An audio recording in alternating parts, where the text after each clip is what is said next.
Good evening, everyone. Welcome to the Career Village B-Sides Orlando Career Village pre-show. We are so thrilled that you're here with us today. I'm Edna. I'm the Career Village organizer, as well as Noel here. Say hello, Noel. Hi, everyone. Welcome. We are so excited that you're here. We've got a lot that is in the works for Career Village at B-Sides Orlando. B-Sides Orlando takes place on September 26th and 27th. So just in a few days, we're like a week and a few days away from it now. And Friday, we're going to have workshops. Saturday is going to be the conference. It's going to be a great time. There's a lot of other villages as well. Make sure to go and buy your tickets now. You can go to bsorl.org/tickets to buy your ticket. And if you're a student, our student tickets are free. And we in Career Village, we have a lot planned for you. Nola is going to be there along with InfoSec Pat to help welcome you to the village. We're going to have resume review. We're going to have mock interviews. We have so many volunteers already signed up to help you with your career journey with resume reviews and mock interviews. We have a job board where local businesses have sent us jobs that they are hiring for right now and are looking for people. And they are recruiting people that are coming to our career village. So definitely stop by and see the job openings. We have some great employers that are looking. There's also going to be headshots. So if you're looking to get a professional headshot done, come in and get your headshot done. We'll have the Career Village Bingo, which is a networking scavenger hunt type activity where we're going to be giving you a bingo card. And once you get a bingo, you'll get a raffle, and then you'll be entered into the raffle to win a very exciting prize. We've got a Lego set that is. It's a space themed Lego set. I'm so excited. I love Legos. Noel, don't you love Legos? I love Legos. Legos are a lot of fun. A lot of Yeah. fun. Are you excited for Career I'm Village? very excited. I can't wait. We've got plenty of volunteers already to give mock interviews and to do resume reviews. It's going to be a great time. Yeah. So people should be bringing their resumes to the village, right? Absolutely, and we'll have a printer there available to print them out if you need it. Yep. And even if your resume is not perfect, just bring what you have so that people have a starting point to start the conversations with you about how to improve your resume and also for the mock interview so they know how to, what kind of job you might be looking for so that they know how to interview you better and can help advise you. Um, yeah. So definitely come check out Career Village. We're super excited to have you.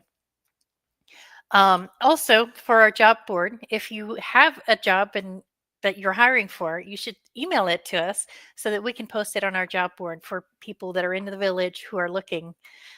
Definitely a great symbiotic relationship between employers and job hunters there. Oh, yes, we'll also have our bracelets that will indicate if you're a job seeker or a person that's hiring. So that's something to grab as well because you'll be able to wear that at the conference, and then if you run into somebody that has the opposite side, you can talk to them and say, "Hey, I'm looking for a job or I'm hiring for a job." So a great way to start the conversations when you know that the other person is either looking or is hiring. All right. Our speaker tonight, we have Kyle Ford. He has a wonderful story about his career journey and has some advice for people who are joining in. His talk is titled How I Weaseled My Way into Cyber, a journey from music to maritime to blue team. What a wonderful talk title. And thank you for joining us, Cal. Thanks, Edna. I thought the title would help me weasel my way into the call for papers. Absolutely. Yes, it worked. It got our attention. Scandalous, right? Uh, Yes. thank you so much. I'm honored to be here. Thank you all for joining and sharing this time with me. All right, so let's start from the beginning. My journey is not really a straight line into cyber. I say that I kind of came out of left field, right? So let's go way back to the beginning. Um, let's see. So journey from music to Maritime to Blue Team. Backstory time. Right. So I wanted to do music business in college. My first time around, I kind of bounced back and forth between those two majors. I worked at some grocery store delis, Whole Foods, Fresh Market, so lots of customer service experience. I was having a hard time finding full time work, even once I finished my music education degree, and I decided I didn't want to wash dishes anymore. So I joined the military. The only branch that I was willing to join at the time was the Coast Guard. And lo and behold, there is a specific duty for washing dishes in the Coast Guard. And you are the dishwasher for the whole week or longer. So I didn't get away from washing dishes, even though that was my goal. It was full-time job, benefits, washing dishes. I was back to washing dishes right away. Right. But my music degree didn't go to waste. I learned a lot of things like discipline and like studying hard, right? Because things like music theory aren't easy concepts to get good grades in unless you've studied it your whole life, which I didn't. I just started a degree because it was something that I liked, right? So I went on to be a first responder at a Coast Guard small boat station. I got qualifications in communications watchstanding. So that's like your 911 operator in the radio room taking phone calls, answering distress calls on the radio. I had to take accurate logs of anything that happened. Somebody pulled into the gate, somebody called. I had to log it in to there's a blank document that went page by page, like date, timestamp, what happened, all the context, and so on. And I had to be the calm in the storm and relay vital information to important people that were decision makers in a timely manner. And I had to get information from people that were having the worst day of their lives sometimes. Right. So that's kind of setting like the backstory, getting the mindset for an incident responder in cybersecurity. And I didn't know it at the time. I had nothing to do with cyber or IT or anything like that. People always wanted me to fix the computer things because I had glasses and I must know stuff about computers. Right. So beyond that, I went on to become what's called a marine science technician.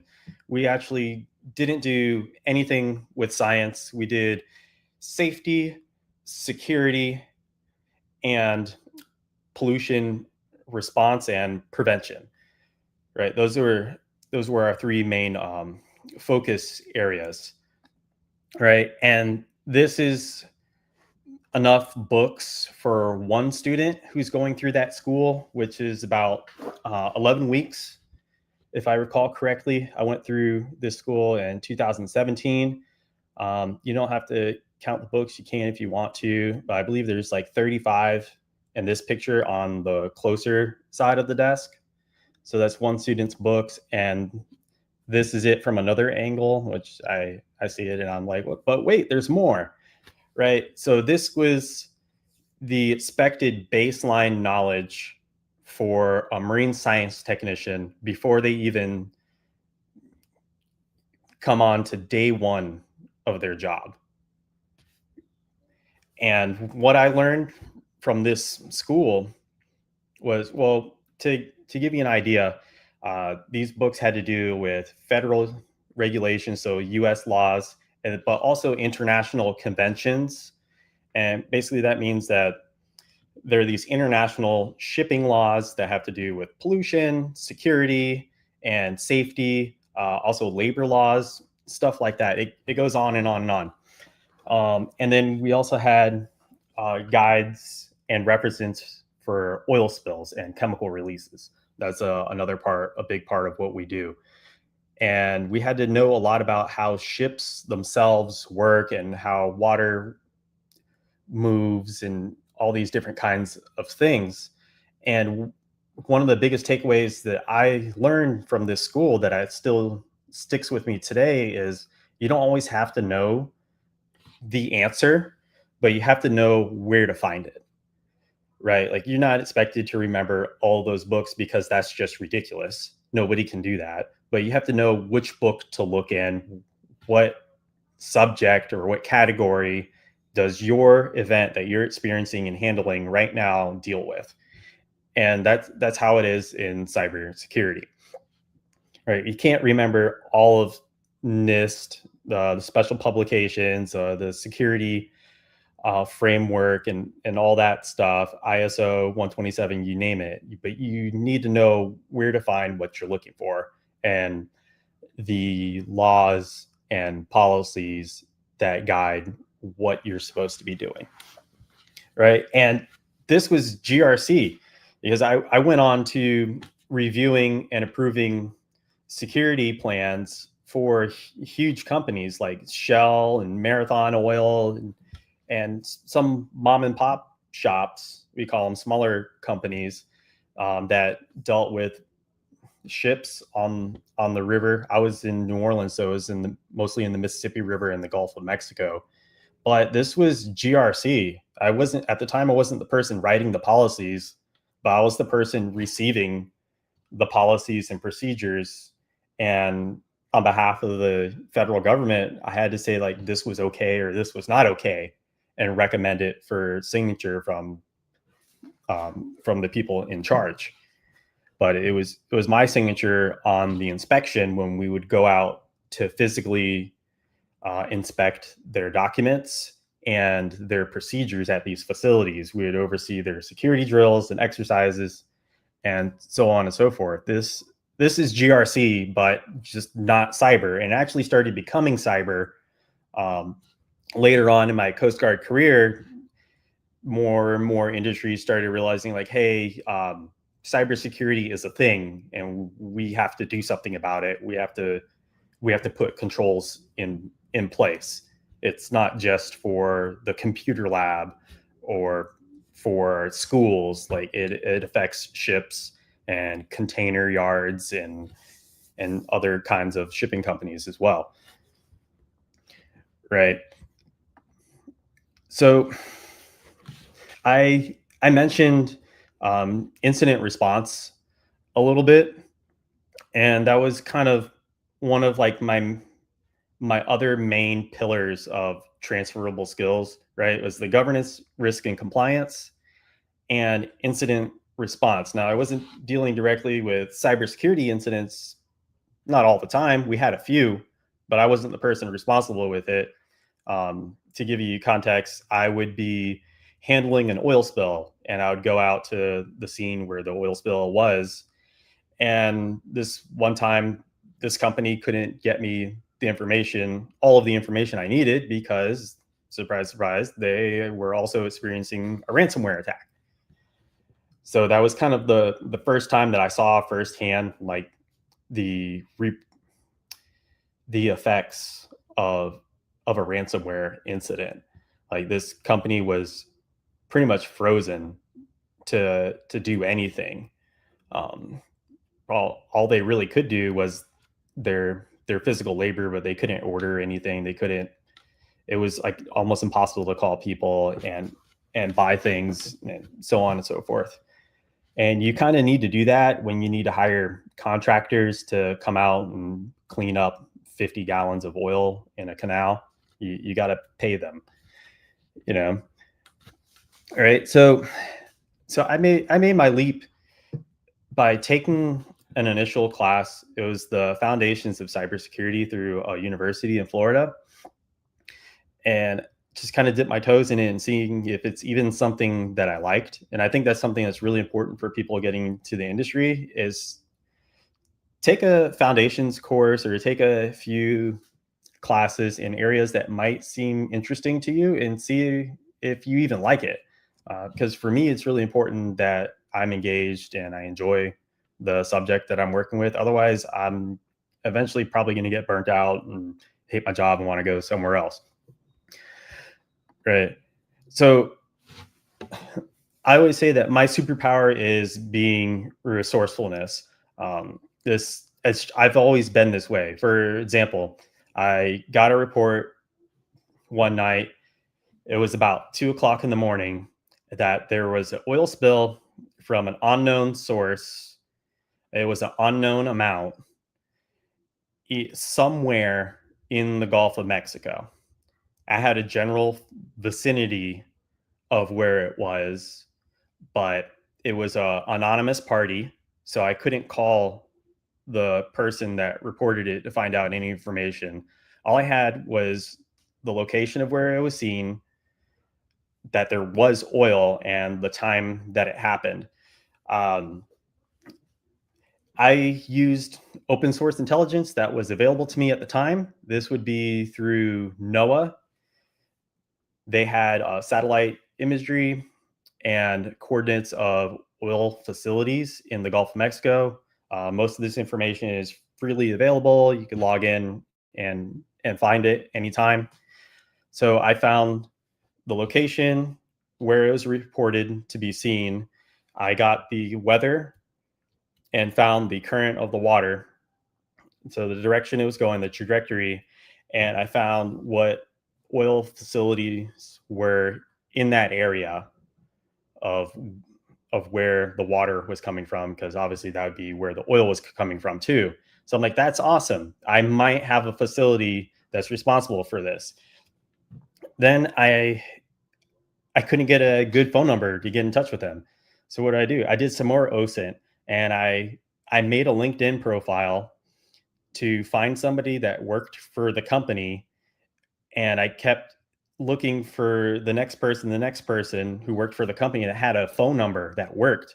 And I got in touch with them and told them what was going on. And then I got in touch with somebody on the platform, and it ended up being the correct facility. So I was doing OSINT before I knew what OSINT was, and I was just doing my Coast Guard job. I had no idea that I would be using that like every other day in my cyber career. Right. And that's my superpower of being resourcefulness. I took that into my studies for becoming a cyber professional. Right. I found free classes that were available. I took an introductory class. I signed up for another one. I got in touch with people on LinkedIn. People badmouth LinkedIn saying that it's not what it used to be, whatever. But it's the place where professionals put a face to the name, and you network with people. Some random guy that secured systems during the Y2K virus for the Pentagon messaged me out of nowhere, introduced me to a few people. One of them ended up being like the former senior most enlisted person in the Coast Guard, and he actually called me and talked to me because I was also in the Coast Guard. And he said, "Hey man, what's your plan?" I said, "Well, this is what I want to do. This is my living situation, living with my wife's mom, and we have some kids and all this stuff. I'm going to go to school for 4 years and stuff." And he's like, "Listen, I know you love your family, but you got to do it faster than that." And it was right, you know. And I tell this story because a lot of people want to find a mentor that's like this check-in every week thing. And I firmly believe that sometimes a mentor can be like a one-off conversation with somebody who can share some wisdom with you, and then you take it for what it's worth. And I really believe in squeezing the juice out of every opportunity you have to learn something. Right. So that got me thinking, okay, I need to get a degree faster because I can't just live for free forever. And my kids need their own space and all that stuff. So I went to Full Sail, got my bachelor's degree. While I was going to Full Sail, I was also still taking classes online with FIU for cybersecurity. I did mobile forensics and digital forensics with them. I was a reservist in the Coast Guard, still doing marine science technician stuff with the boats and the pollution and the facilities and safety and all that kind of stuff. And I was driving boats for Universal Studios. I was driving the boats that take you from City Walk to the hotels and all that stuff. It was a great time. I was burning the candle at both ends. So eventually I had to drop from being a boat captain, even though it was a lot of fun. And I continued on with my studies. And another important thing is I got these actual certifications, the ISC2 certified in cybersecurity, which I believe is still free for people to get the training and the certification. We could fact check that, but I did it about a year and a half, 2 years ago, and it was completely free through ISC2 at the time. And I got that, and that's really like a basic foundational cert. I haven't seen any jobs ask for it, but it is from a reputable organization, right? ISC2 is also the organization that has the CISSP certification, which is called the gold standard by some people in cybersecurity for management. And in addition to that, I got the CompTIA Security Plus. Again, this was before I even graduated. I got both of these.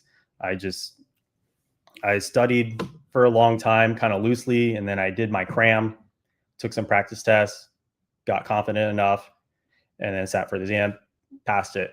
And this kind of helped me complete what I call like the trifecta, because when you're going for a cyber job, you're competing against a lot of people. This industry is popping right now, right?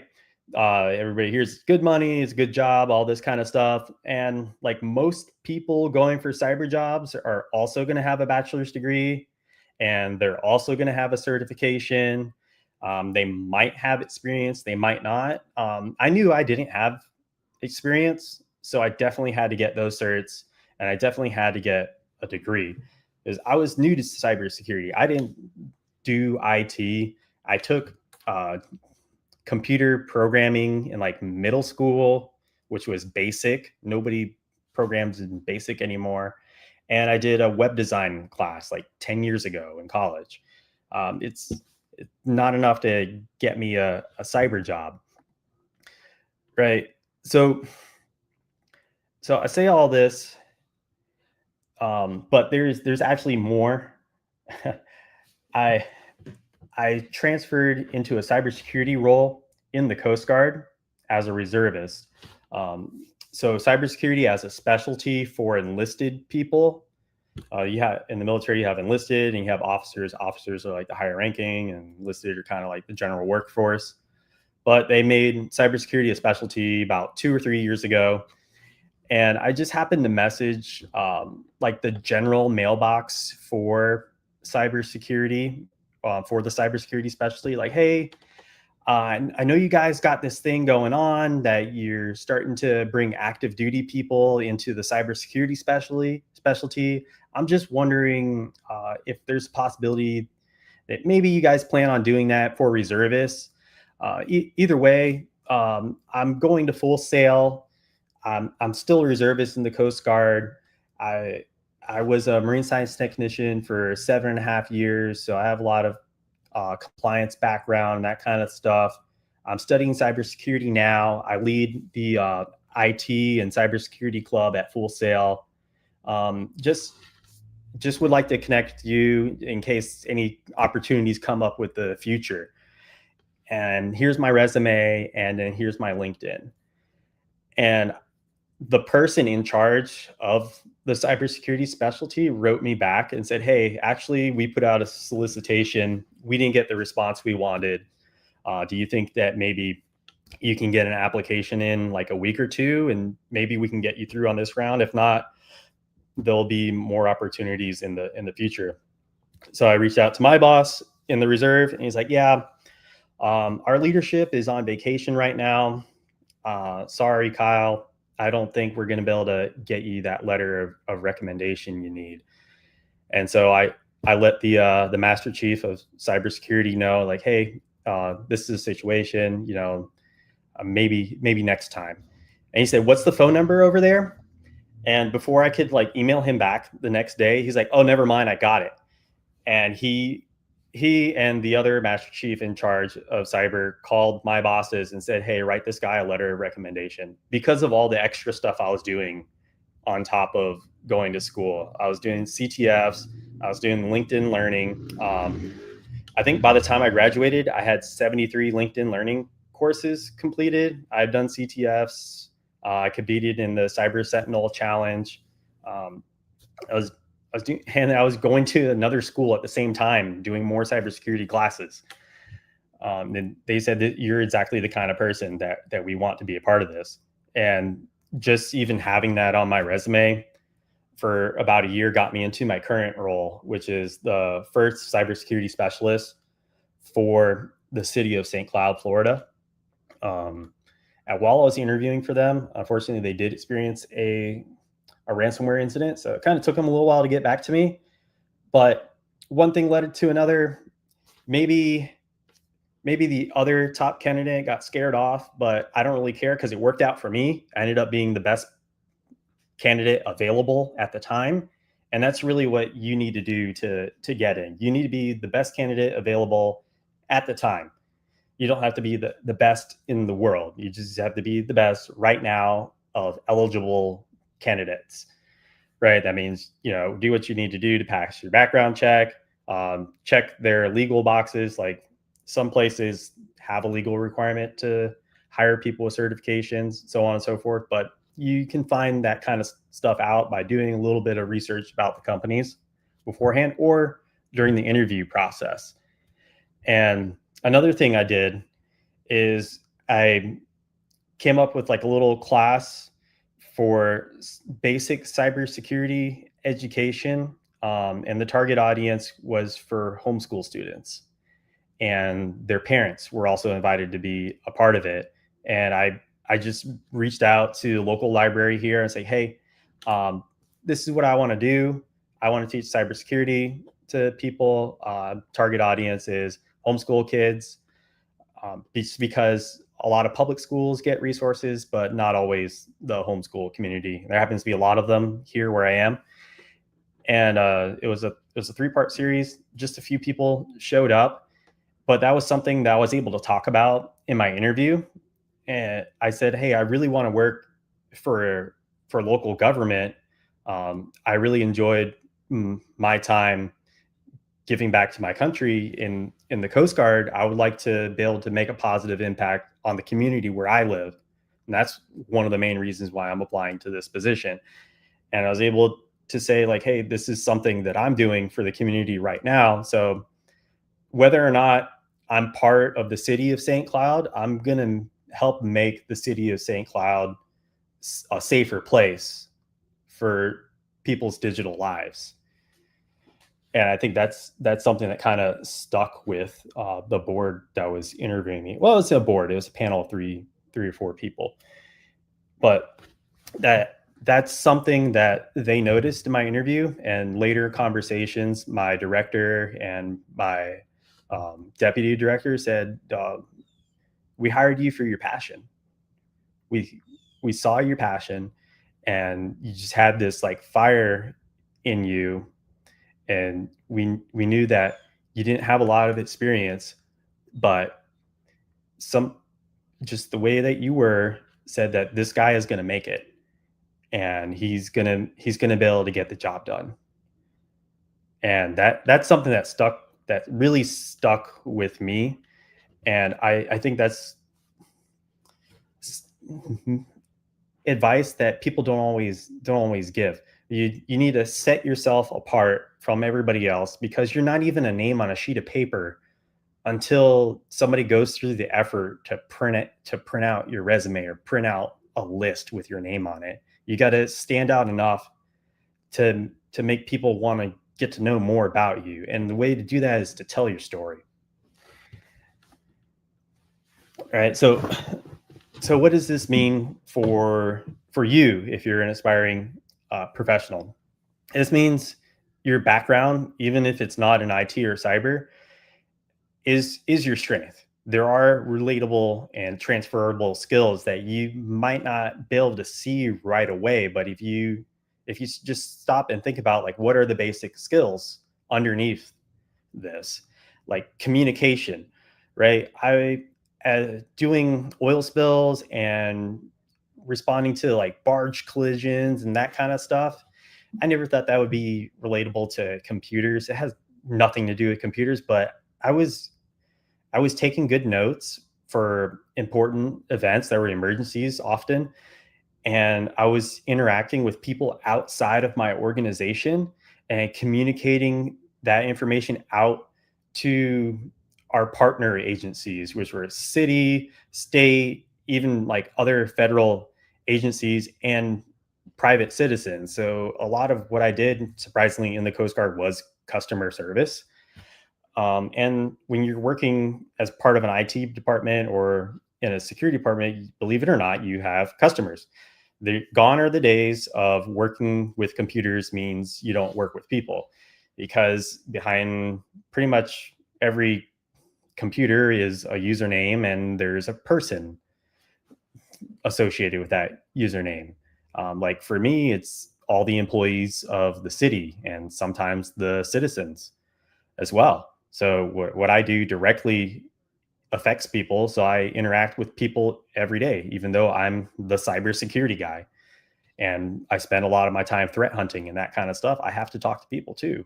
And I have to be able to talk to leadership. And I had to talk to a lot of leadership in the Coast Guard. I had to give briefings, and I do the same thing now. I give security briefings. I make reports.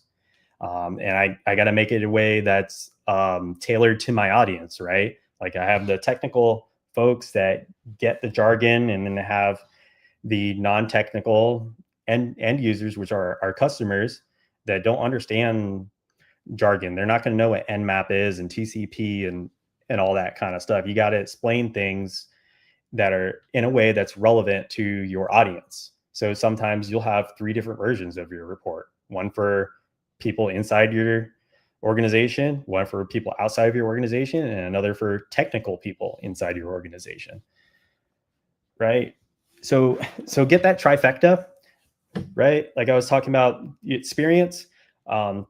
I'm a huge fan of labs. Anything with labs. What that means is that you will get hands-on practice with tools, right? So that's like using Splunk, using Wazza, Nmap, Burp Suite, all those kinds of things. A lot of that stuff you can set up yourself. And if you don't know how, take a free class and learn how to do some of that stuff. You could set up those labs. There are even free classes that come with labs, but that's how you get your experience, and you document that experience. You could put it somewhere like GitHub and make a portfolio. You can screen record yourself making videos of you creating user accounts and Active Directory and that kind of stuff, because it's one thing to have it on a resume as a bullet point saying Active Directory skills. It's another thing when you're like, yeah, I can prove it, because here on my resume, there's a link to my LinkedIn, right? And then on the other side of the top of my resume, there's a link to my GitHub. These are like cheat codes. You're cheating to get more information into this one-page document that's your resume. So just by having that link on there, I also have videos of me doing some of this like system admin and security stuff, which is more proof than the other candidate that probably just has a few bullet points, right? And then those certifications are more proof. You're like, yeah, I took this test, and not everybody passes this test, but I did. So I know at least this much about these subjects, right? And then tell your story, because that's the ultimate thing that is going to set you apart. Your first step is to get an audience, get in with those hiring managers, the interviewers, and then tell your story. Don't just read off your resume.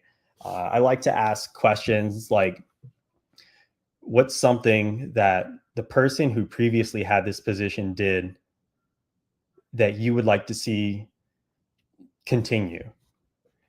Right. I like to ask, what is going to be my biggest problem that I'm going to face in my first 90 days here? Those kinds of questions, or like, what keeps you up at night as an IT director? Those kinds of questions. I want to buy more time with the interviewer and show them that I'm more than just this sheet of paper with bullet points and a paragraph that talks about myself, right? So what does this mean for leaders and blue teamers? So what are your takeaways? Is look beyond the traditional resume. Like I said, look beyond those bullet points, the check boxes and whatnot. There's really talent everywhere, and you can teach skills, right? You can send anybody through a boot camp to learn how to use Sentinel-1, Splunk, Elastic Stack, Burp Suite, whatever, right? But it's hard to teach drive and passion, right? Because the people that enjoy this kind of work and enjoy learning are going to excel like far beyond the minimal requirements that are listed by the HR department. All right. So this is the point where I would like to open up the floor where we're having more of a conversation than just you guys listen to me talk about myself. All right. So let's get into that.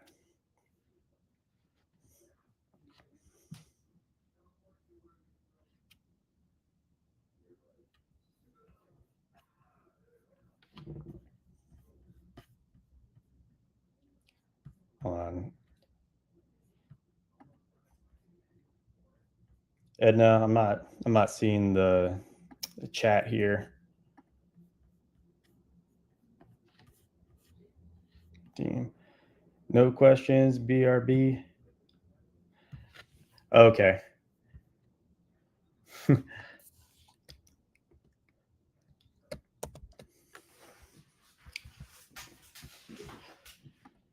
Well, just in case,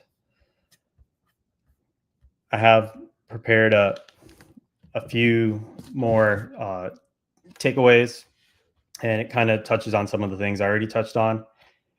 So one valuable thing you could do for yourself, whether you're trying to break into cyber or break into any career or transition to a higher position, is create a list of your skills or a skills matrix. So you kind of have a map of the skills that you have and the roles you want to go for. And you could, if you want to, you can draw lines to, I'm a visual person, so I like to connect, like literally connect the dots, right?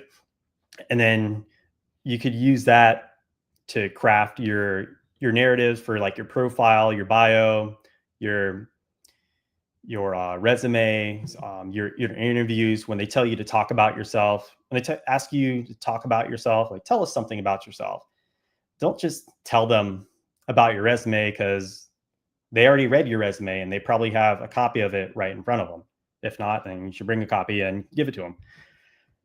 Right. So tell them more than what's on go beyond the resume, go beyond the job requirements. I did touch on this second point here, which is start with hands-on learning projects. Whether you're in school or not in school, get those hands-on learnings where you're building up virtual environments, or the virtual environment's already built for you, and then you get to see how the tools work. Like, it's one thing to read about the TCP IP stack and how networking works. It's another thing to see it work. Like, so you can, send your packets and then open up, make sure you have Wireshark running and open it up, capture those packets and look at what's happening, understand what's happening, get to the point where you're able to explain that to somebody else. Right. And that's another thing that you could put in your portfolio, right? GitHubs for more than just code. You can host documents on there, put links to videos, so on and so forth. Third is to engage in communities. Community. I couldn't have made it to where I am today without a community or my family, right? So I'm a huge fan of Simply Cyber, the daily threat brief by Dr. Ozier. It's really he leads it, but it's really more than just him. There's a whole slew of people that come on for interviews and panels, and they have meetups, those kinds of things. And I used to use the hashtag Team Solo in the YouTube chat for that every day, but I really don't feel like I'm Team Solo anymore because I have an IT team that I work with, and then I have this community that I can reach out to when I have questions. And giving back to the community helps make you better at your job, right? Like they say that you really master something when you're able to teach it, and I believe that as well.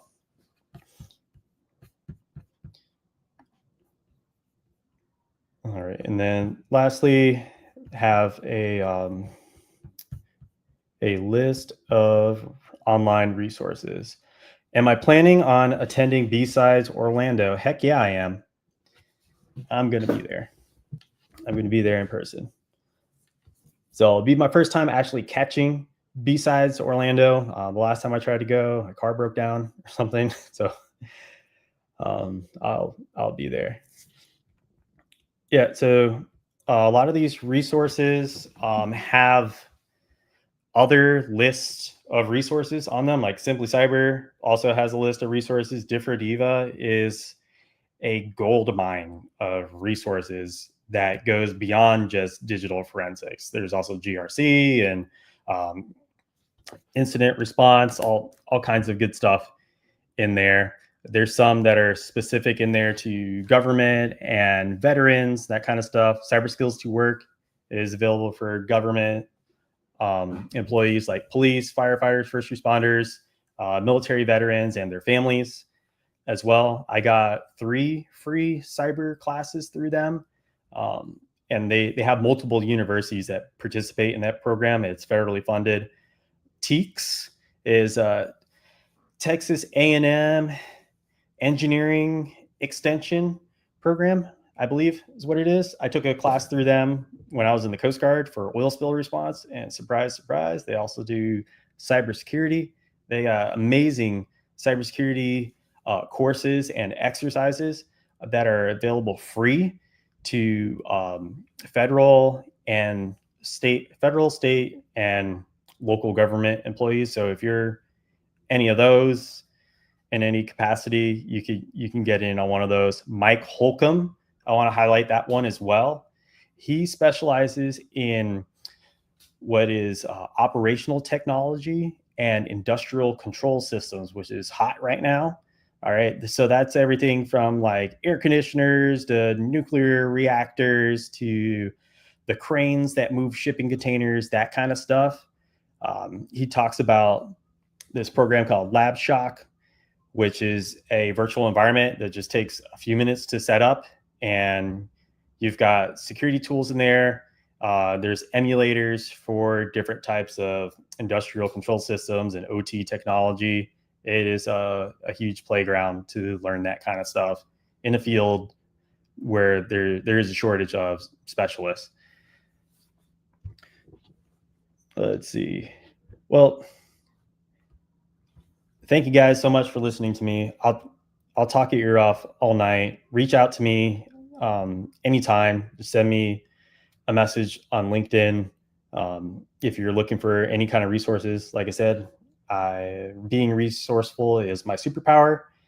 I still have coworkers that ping me every once in a while. It's like, hey, you know any resources for this certification? And I just send off a link, and then it helps them out. So anything I could do to help out, give back to a community that has given me and my family so much, I'm more than willing to help out. And thank you.